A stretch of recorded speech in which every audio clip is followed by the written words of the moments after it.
The morning air around the city courthouse shimmered with quiet authority, marble steps gleaming, sunlight tracing the brass plaque above the entrance.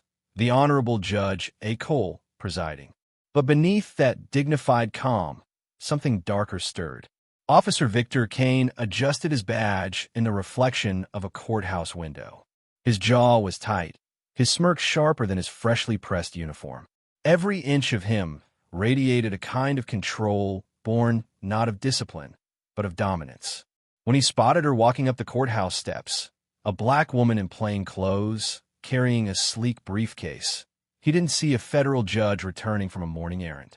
He saw something else, something he thought belonged beneath him. Another street rat trying to sneak into my courthouse, he muttered. He stepped forward, blocking her path. Hey, you don't belong here. The woman, Aria Cole, froze. Her eyes softened in confusion rather than fear. Excuse me? I work here. Kane's voice sliced the air like a whip. Filthy animals like you belong in cages, not courthouses. The words hit her like a physical blow. Then came the actual one. His palm cracked across her face with such force that her briefcase flew open, case files scattering like snow across the courthouse stairs. Before she could react, his hand was on her throat, shoving her against the cold stone wall. The metallic click of handcuffs echoed. Pain radiated through her wrists as he yanked them tight. Pedestrians froze. Two officers across the plaza, Luis Navarro and Eric Hale, stopped to watch, phones raised, snickering as if it were entertainment. The laughter burned deeper than the bruises. But Aria's eyes didn't break. They drifted upward toward that gleaming bronze plaque with her name etched on it. The irony was cruel. She was being brutalized 20 feet from her own courtroom.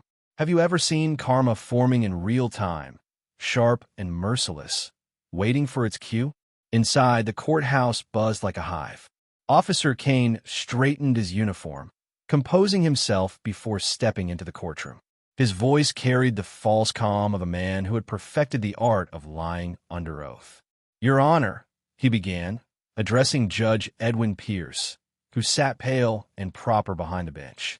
I was conducting routine security when I encountered a suspicious individual attempting to breach courthouse security. All eyes turned to the defendant's table, where Judge Aria Cole, now cuffed and bruised, sat motionless.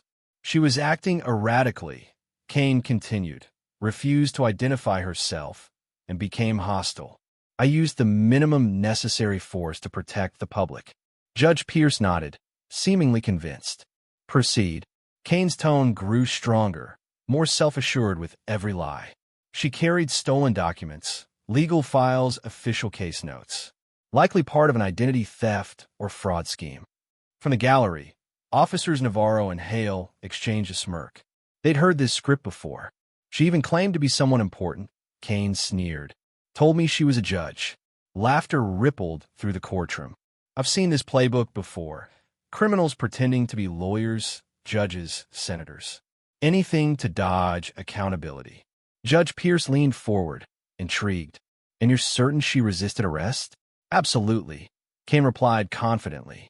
She fought me, became physically aggressive. I only restrained her to ensure safety. His voice trembled slightly, the first hairline crack in his performance. But no one noticed. The gallery nodded in quiet agreement, their prejudice doing the work for him. Prosecutor Dana Cross, a middle-aged woman with a tight bun and tighter principles, leaned in. Officer Kane, in your 15 years of service, have you dealt with similar cases? He nodded solemnly. Unfortunately, yes. Certain individuals think they're above the law. They cry racism to distract from their crimes. It's insulting to the real victims of discrimination. The court stenographer's fingers flew across the keys, immortalizing every word of his lie. In the back row, a young law clerk frowned, watching Judge Aria Cole closely. Something about her calm, unflinching eyes didn't fit the story being told. Kane, emboldened, continued. This defendant was in a restricted area, carrying stolen legal materials. We believe she planned to impersonate a court official. The courtroom murmured. Even Judge Pierce seemed swayed. The narrative was airtight, the perfect performance from a man who had done this far too many times before. But sitting at the defendant's table, Aria Cole remained eerily calm. Beneath that bruised face, her mind was already at work. Every detail, every contradiction in his statement carefully catalogued. She had spent her career defending the innocent, upholding truth. But today, truth would have to defend her. And when it finally did, it would shatter everything Officer Victor Kane thought he knew about power. The courtroom felt colder now. Every word that fell from Officer Victor Kane's lips thickened the air with deceit.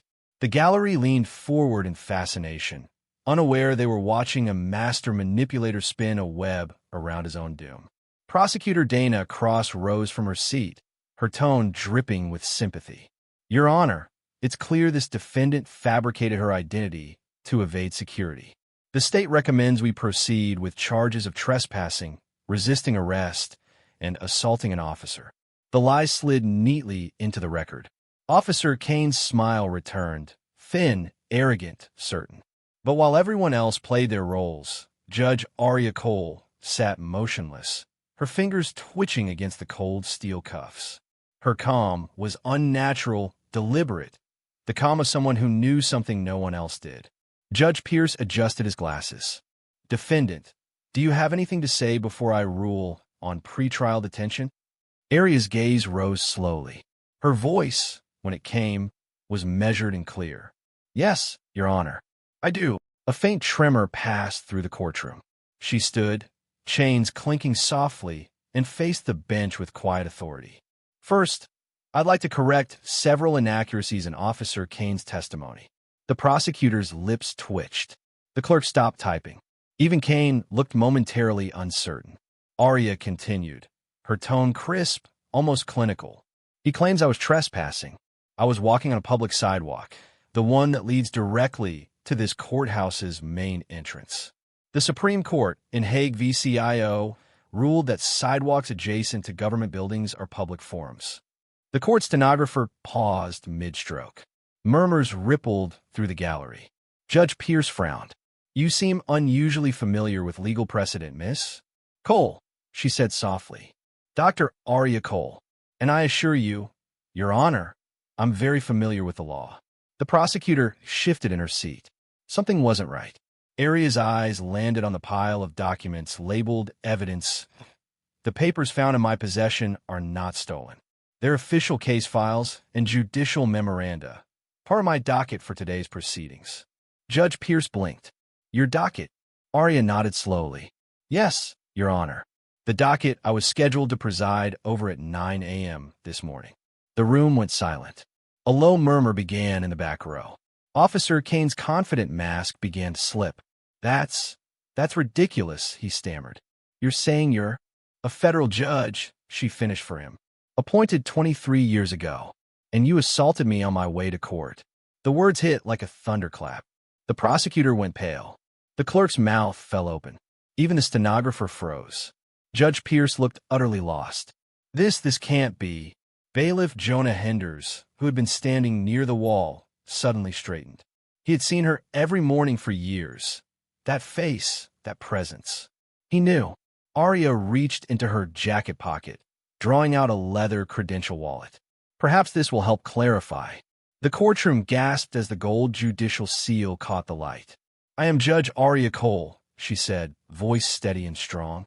"And I believe this court needs to reconsider who exactly is on trial here." For the first time, Officer Kane's expression cracked completely. His smirk vanished, replaced by a look of pure disbelief. Judge Pierce swallowed hard. Court will recess for 15 minutes." The gavel struck, and chaos erupted. Outside the courtroom, the air was electric. Bailiff Henders could barely meet Aria's eyes. "Your Honor, I didn't recognize you." It's all right," she said calmly. "You weren't part of this." She stood tall, still in cuffs, bruised but composed. "But I'll need your help." "Anything, Your Honor. Go to my chambers. Bring my black robes with the gold trim, and my gavel, the one for my swearing in." Henders nodded and hurried off, his footsteps echoing like the countdown to justice. Alone, Aria took a deep breath, closing her eyes. Her body ached, her cheek burned, but her spirit had never been sharper. This morning, She'd been a victim of systemic arrogance. But when she returned to that courtroom, she would be something far more dangerous. She would be justice personified. The 15-minute recess felt like an eternity. In a small holding room adjacent to the courtroom, Judge Aria Cole sat on a narrow metal chair, her bruised cheek a dark echo of everything she had endured that morning. But her eyes, calm, razor-sharp, revealed that this wasn't the end of her story. It was the turning point. Moments later, Bailiff Jonah Henders burst through the door, carrying a garment bag and a small wooden box. "Your robes, Your Honor, and your gavel." Arya stood, unzipping the bag slowly. The black judicial robes slid free, soft, heavy, dignified. The gold trim shimmered under the fluorescent light. She ran her fingers across the fabric, feeling the weight of 23 years of service settle back onto her shoulders. When she slipped them on, the transformation was immediate. The handcuffed woman was gone. In her place stood a judge, commanding, unbroken, and ready to rewrite the morning's narrative. "Bring my gavel," she said quietly. Henders opened the wooden box. The polished handle gleamed, engraved with the words, "Justice is blind, but she sees all." Arya's voice lowered, resolute. "When I step back into that courtroom, you announce me properly, the way you always have." Henders nodded, trembling slightly. "Yes, Your Honor. How should I announce you?" She straightened to her full height. "The Honorable Judge Aria Cole, presiding." Henders swallowed hard. "Yes, ma'am." As he left to prepare the room, Arya pulled out her phone. It had been returned to her during the recess, buzzing with dozens of missed calls and frantic messages. Her clerk, Alana Reed, had texted repeatedly, "Judge Cole, are you okay? The Peterson hearing is waiting. There are rumors something happened. Please respond." Arya typed a simple reply. "Tell them court's been delayed for something far more important. Clear my afternoon calendar." Then she scrolled to a familiar number, Chief Judge Marion Carter. "Marion," she said when the line connected. Arya, we heard there was an incident. Are you safe?" "I've been better," Arya replied. "But I need you to do something for me. Immediately." "Of course. Anything.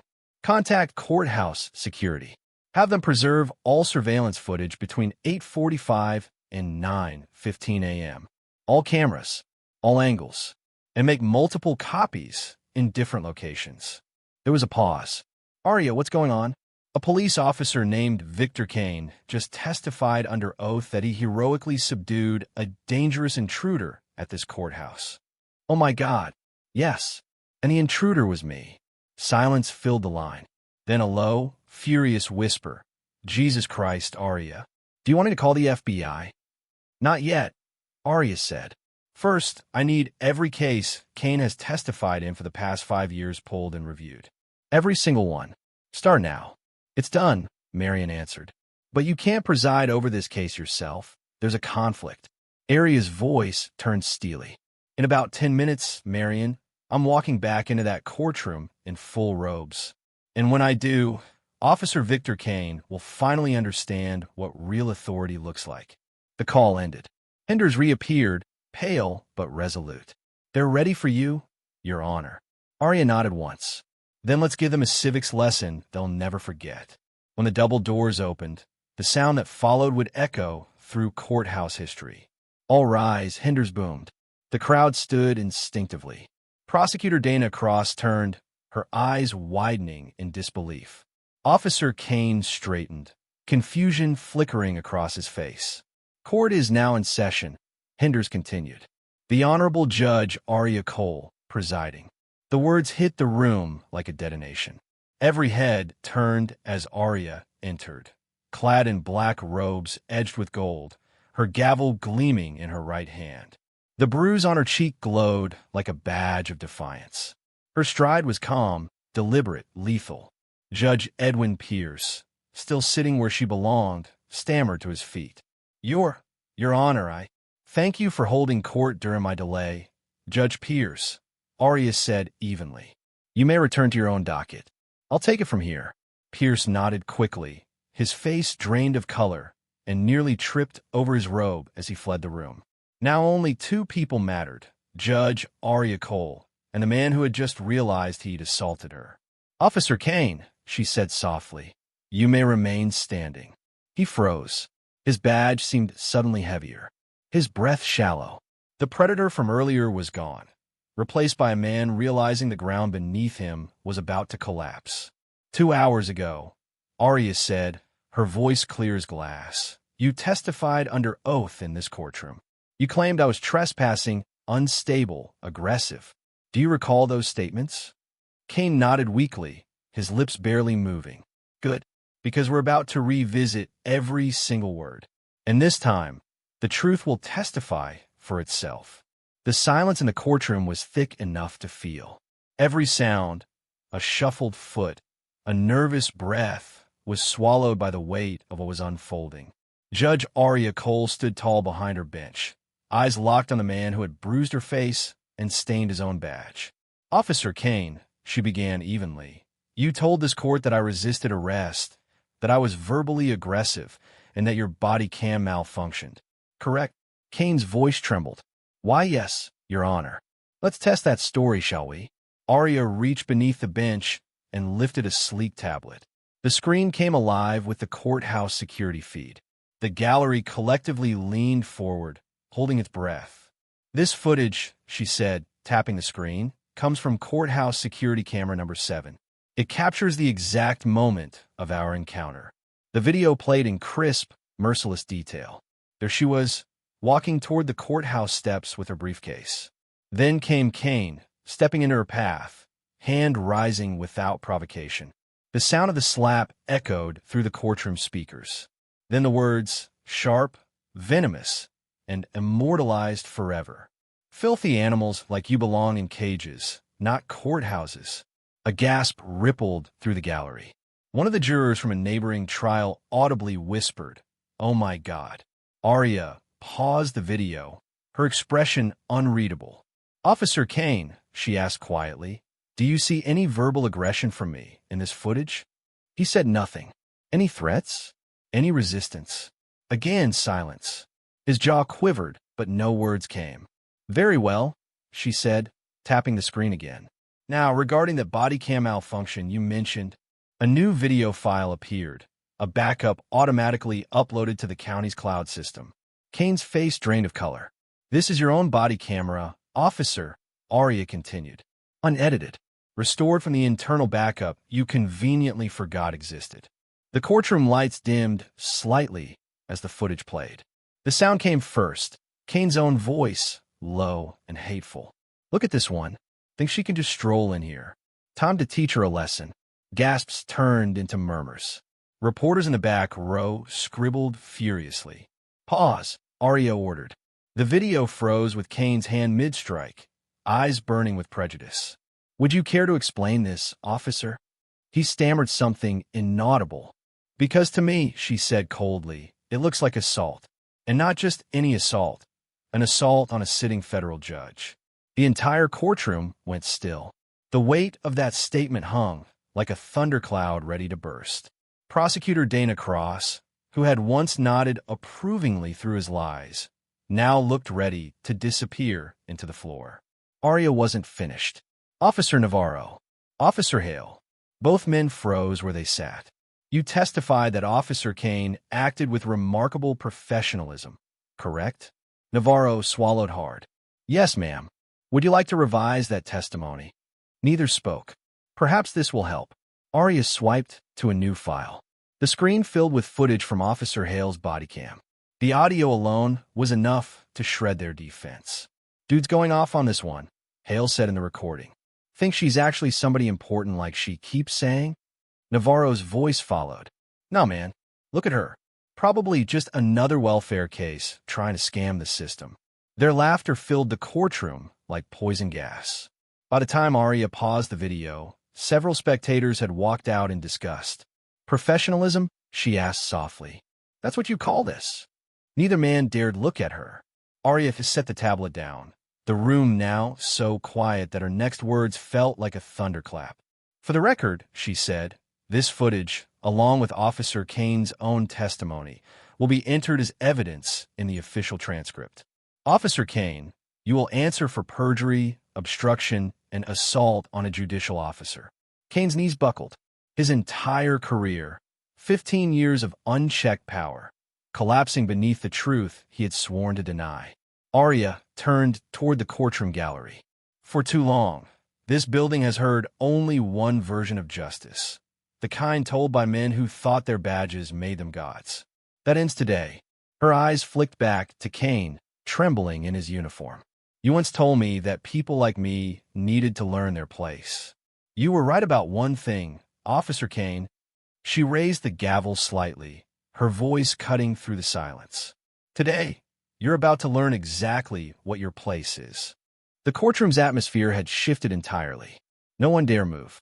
The air felt alive, charged with the energy of something historic unfolding. Judge Arya Cole stood tall, her voice steady as marble. Officer Victor Kane, this court now has irrefutable evidence of your misconduct, your lies, and your violence. But before I proceed further, she gestured to the bailiff. Bring him forward.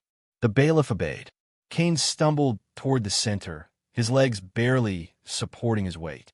His once polished boots now scraped against the marble floor that had witnessed his arrogance just hours before. Arya looked down from the bench, the same bench he'd desecrated with his lies. Officer Kane, 2 hours ago you claimed that I was an unhinged trespasser. You call me a criminal. You humiliated me in front of this courthouse. Kane's lips quivered. Your Honor, Silence. Her voice sliced through the air like the gavel she still held.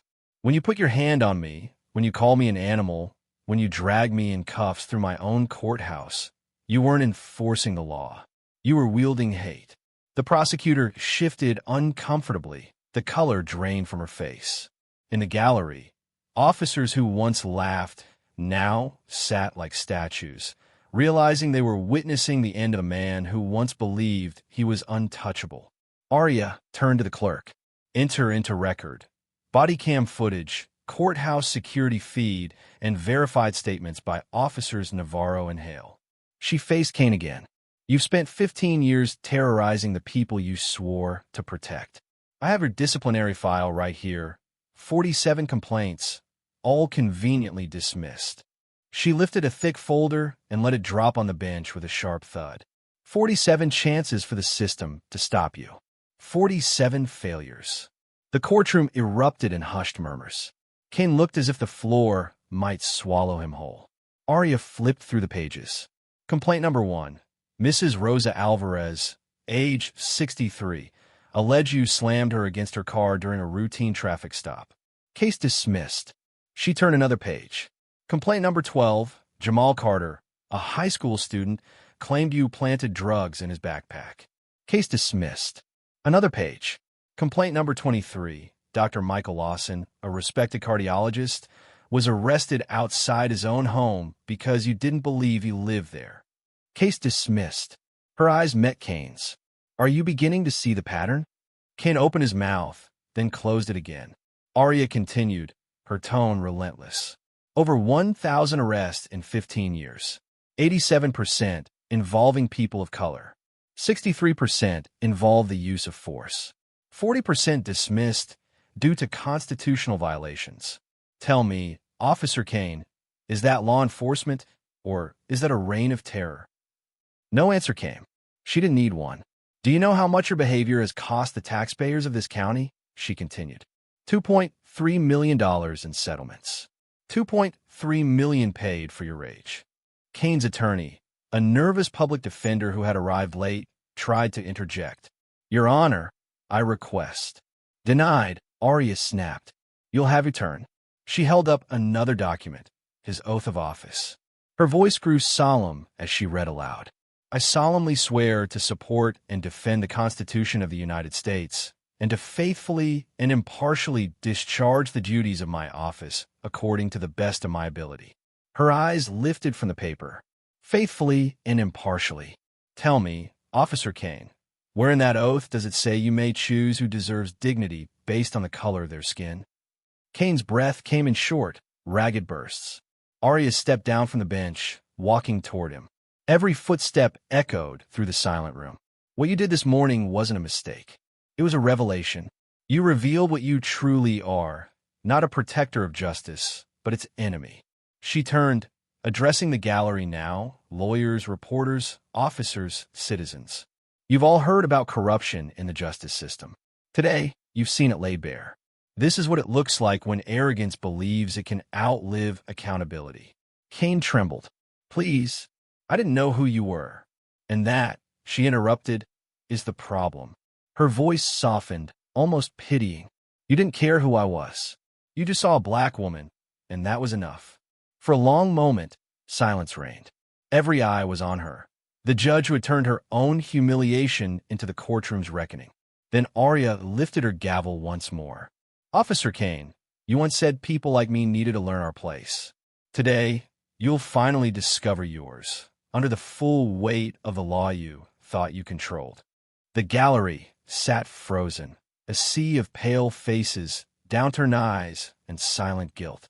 The marble courtroom that once echoed with Kane's arrogance now pulsed with tension so heavy, it seemed the walls themselves were listening. Judge Arya Cole returned to her bench, setting the gavel gently beside her notes. When she looked up, the air seemed to still around her. Officer Victor Kane, she said, her tone now quiet, deliberate. You told this courtroom that actions have consequences. You were right. Kane's lips trembled. Sweat gathered at his temples. But what you didn't understand, Arya continued, is that consequences are not yours to define. They belong to justice. She tapped the folder of complaints again. You've operated for 15 years under the illusion that this badge made you untouchable. You thought the system would always protect you. But the system isn't a shield, it's a mirror. And today, it reflects you perfectly. A hush rippled through the courtroom. Arya lifted her gaze toward the spectators. We've all heard his kind before, haven't we? The officers who call their brutality procedure. The ones who say, I feared for my life, as they erase another's. We tell ourselves it's rare, that justice will handle it. But justice, she said softly, is only as strong as the people who defend her. Her voice deepened. And today, I will defend her. She turned back to Kane. You assaulted a sitting federal judge. You perjured yourself in open court. You violated the oath you swore to uphold. Kane's attorney tried again. Your Honor, my client was unaware of your identity. Surely that counts for her. Arya's hand came down hard on the gavel.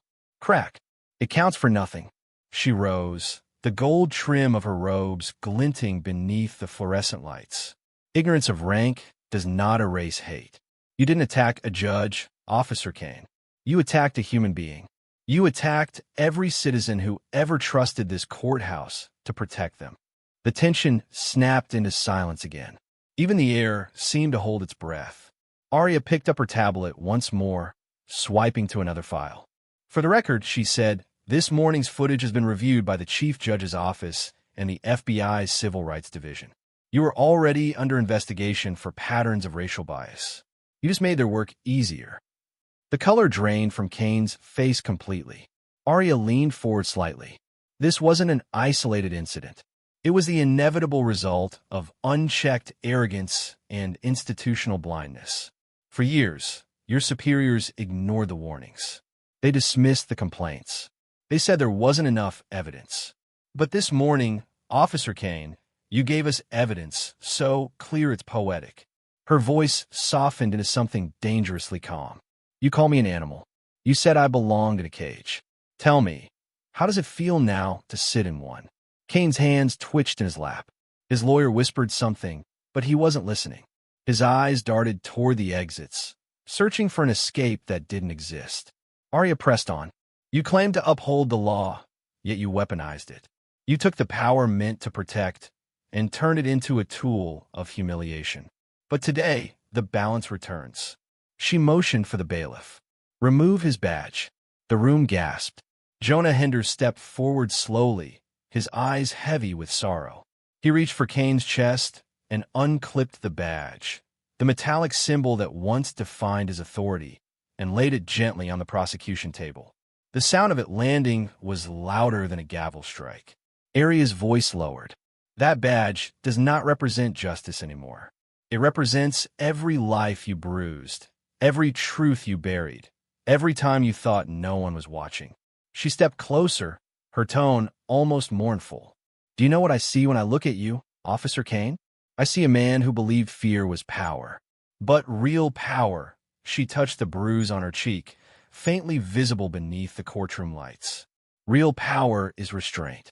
Real power is the ability to hurt and the decision not to." Kane bowed his head. Tears welled, but Arya didn't soften. "You'll have years to reflect on that lesson," she said. Then, turning back to the room, "And let this moment stand as a warning, not just to the guilty, but to the complicit, the ones who laughed, recorded, or looked away. Silence is not innocence. It is collaboration." The entire courtroom remained motionless, hanging on every word. She raised the gavel once more, voice firm and unwavering. "You call me a criminal, Officer Kane, but today the record shows otherwise. The only crime in this courtroom was yours." The courtroom seemed smaller now, the walls closing in on Officer Victor Kane, as if justice itself were reclaiming every inch of space he had polluted with lies. Judge Arya Cole sat motionless for a moment, letting the silence linger like the pause between lightning and thunder. When she finally spoke, her voice carried the kind of power that only truth could wield. "Officer Kane," she said, "for 15 years, you've operated as though your badge placed you above the law. But the law is not a weapon. It's a promise. A promise you broke." Her words struck him harder than any sentence could. He shifted on trembling legs, searching for something to say, but his voice had deserted him. "Do you know what justice looks like, Officer Kane?" Arya continued. "It looks like accountability. It looks like facing the same standard you forced others to face, without mercy, without excuse." She gestured toward the projection screen, where images of his complaint files filled the display. 47 complaints dismissed. 47 lives scarred by your violence. But this time, there's no internal affairs report to bury it. No captain to rewrite it. No prosecutor willing to look away. She picked up her gavel again, holding it lightly. "You told me this morning that I needed to learn my place. But the truth, Officer Kane, is that you never understood yours. You were not a guardian of the law. You were its greatest liability." The words hung in the air like a verdict still forming. Kane's attorney leaned in again, whispering frantic legal jargon that now sounded like static against the rhythm of Arya's composure.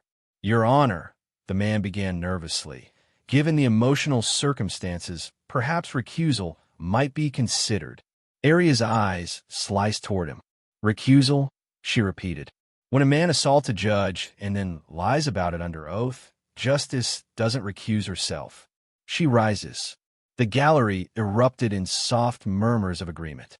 Chief Judge Marion Carter, now seated in the front row, nodded silently, approval shining in her eyes.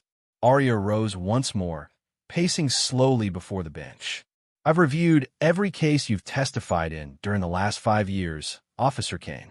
Dozens of defendants, most of them people of color, convicted on your word alone. Their futures dismantled by the same narrative you tried to use against me. Today, those stories begin to unravel." Kane lifted his head weakly. "Please, Your Honor, I never meant—" "Enough," she cut in. "You meant every word. You meant it when you called me an animal. You meant it when you laughed with your fellow officers. You meant it when you looked me in the eye and told this court that I was the criminal." Tears now ran freely down his face, but they did nothing to move her. "Your remorse," Arya said coldly, "isn't justice. It's panic, and it comes 15 years too late." She motioned to the clerk. "Enter into record. Request for formal charges. Assault in the first degree, perjury under oath, and deprivation of civil rights under color of law." The clerk nodded, typing rapidly. Arya continued, her tone soft but unyielding. "You see, Officer Kane, when I walked into this courthouse today, I did so believing in the system I've served for over 2 decades. I believed in fairness, in order, in the oath we all take. But you reminded me that systems don't fail by accident. They fail because people like you are allowed to operate unchecked." She paused, letting her words cut through the room. "But that ends here." Every camera in the gallery, news, legal, and press, focused in. The story was spreading even before the gavel fell. Arya turned to face him fully now. When you placed me in those handcuffs, you believed you had control. But you see, her voice softened into something almost poetic. Control isn't power. Truth is power. And the truth doesn't need permission to speak. The room was silent, breathless. Officer Kane, she said finally, justice has heard your story. Now it's time for you to hear hers. She lifted her gavel slowly, the reflection of the courtroom lights dancing along its polished surface like a divine reminder. You thought your badge could silence truth. But today, truth wears robes, and she has a voice. The entire courtroom leaned forward, suspended in that breath between revelation and reckoning. The moment had arrived. The one Officer Victor Kane could never talk his way out of, no matter how many lies he'd perfected over the years. Judge Arya Cole stood behind her bench, framed by the emblem of justice engraved above her head. Her black robes shimmered faintly in the light, the bruise on her cheek visible yet transformed, no longer a mark of humiliation, but a symbol of survival. Officer Kane, she began, her tone carrying the calm fury of a storm about to break. Before I render judgment, I want you, and everyone in this courtroom, to remember exactly how we arrived here. She gestured toward the screen, where his crimes replayed in painful clarity. The footage cycled through again, the slap, the chokehold, the words filthy animals like you belong in cages. The sound of his voice filled the air once more, but this time there was no power in it, only the echo of his downfall. This, Arya said, pointing to the frozen image, is not law enforcement. It is tyranny. It is the corruption of justice by those sworn to protect it. Kane's shoulders shook. Please, he whispered. Your Honor, I was just doing my job. No, Arya replied. You were doing your will, and now you will face the law you weaponized. Her words cut like glass. You told this court that people like me needed to learn our place. You were right. I do know my place. My place is on this bench, upholding the Constitution. My place is to make sure officers like you never again mistake authority for supremacy. The prosecutor, Dana Cross, lowered her head. Even she couldn't meet the judge's gaze. Arya lifted a heavy manila folder from the bench, the file containing Kane's entire career. In 15 years, you've been the subject of 47 complaints and cost this county over $2 million in settlements. You've left a trail of ruined lives and dismissed cases in your wake. And still, you thought you'd never be caught. She flipped through the pages. Dr. Michael Lawson, wrongfully arrested outside his own home.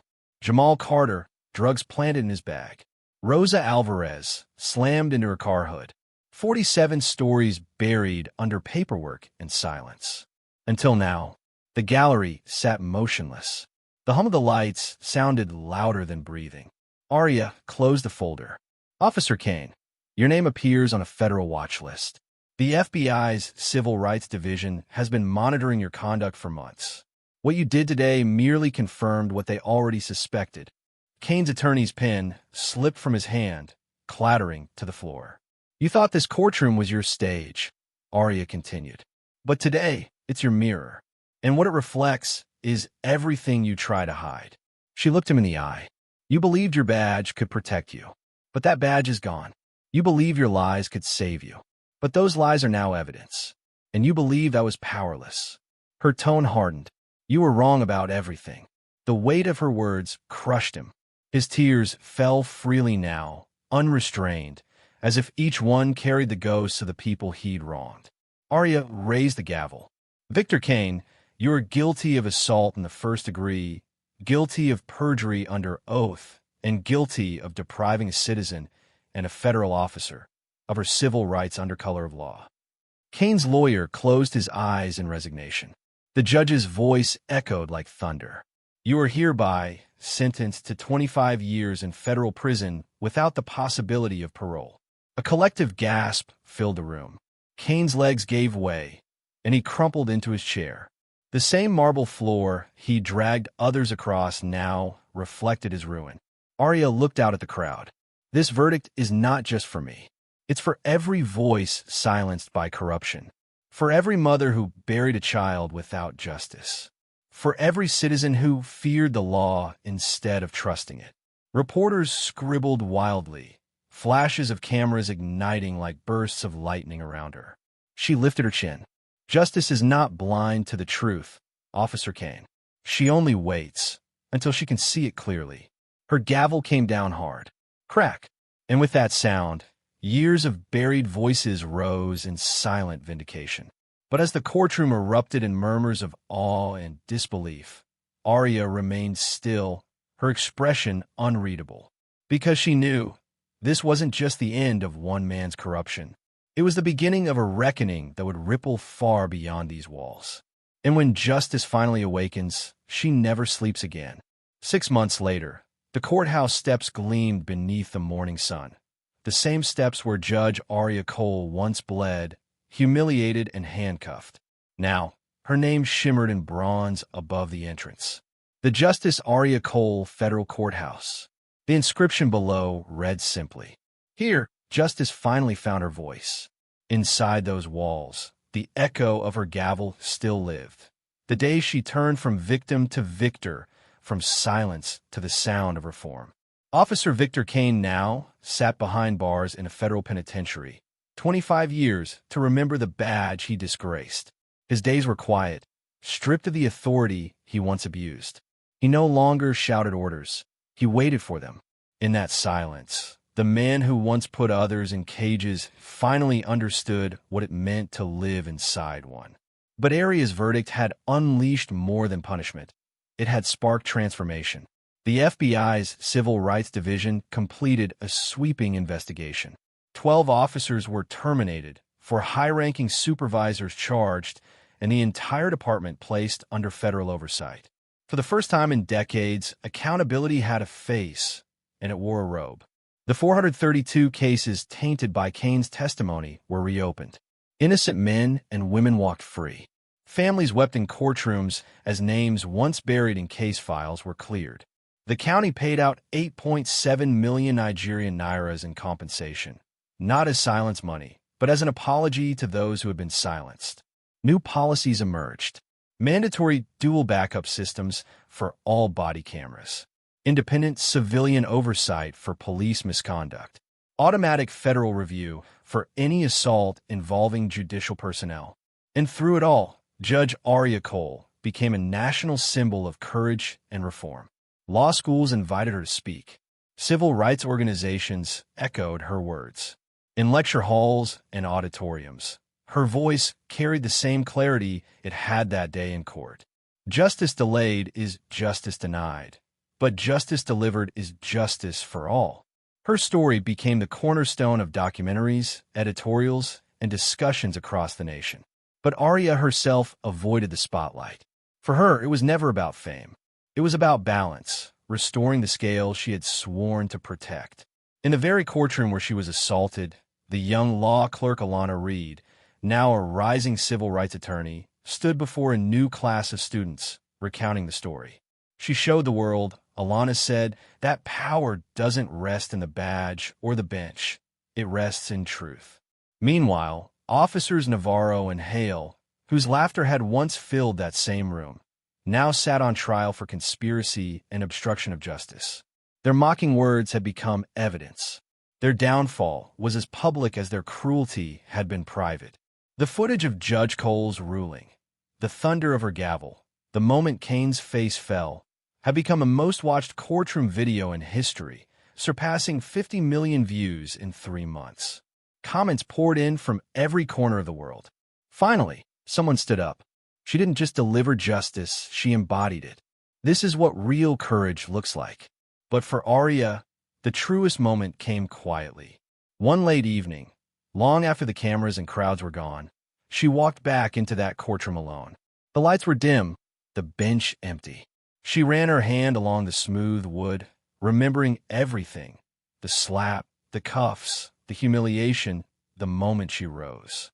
For a long time, she said nothing. Then, softly, "Justice doesn't break," she whispered. "She bends until she snaps back." She set her gavel down on the bench, the same one that had struck the world awake, and smiled faintly. Outside, The community she had once served in silence was now alive with hope.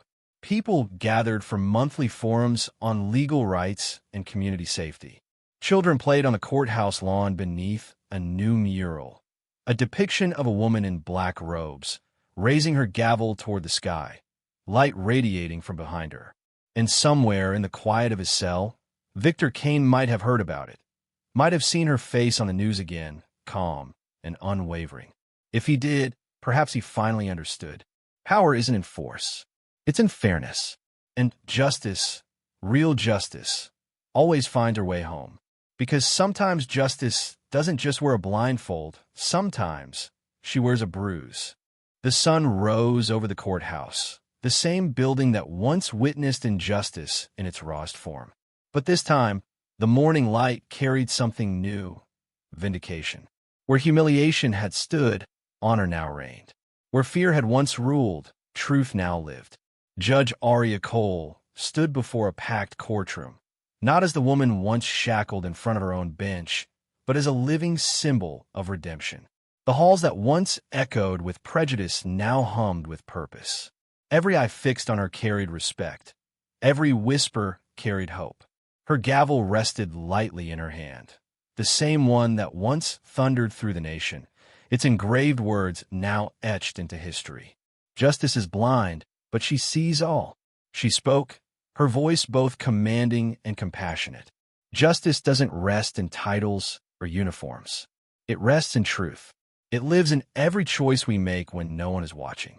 And sometimes, it takes being broken to rebuild what's right. The crowd sat transfixed. Among them were new recruits, lawyers, and students. The next generation of protectors and judges, gathered to learn from the one who had turned pain into principle.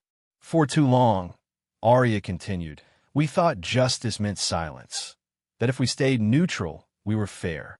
But neutrality in the face of wrongdoing isn't justice. It's surrender. Justice isn't blind. She just refuses to look away. Applause thundered through the room. It was not applause for power, it was for courage. Outside, a bronze statue of Judge Aria Cole stood tall before the renamed Justice Aria Cole Federal Courthouse. The inscription read, "Here, justice finally found her voice."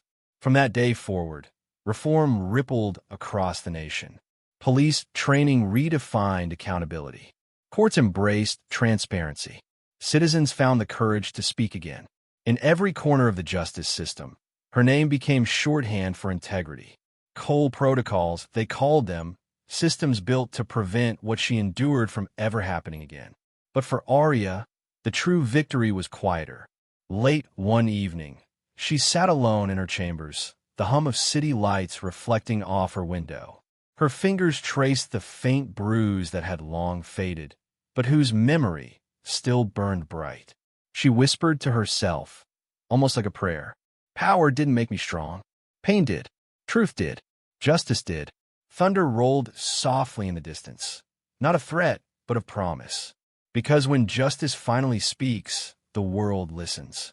If you enjoyed the story, make sure to hit the like button and subscribe for more thrilling cinematic stories just like this one. Tell us in the comments, what does justice mean to you? Have you ever seen truth rise against power? Your story might be the next one we tell.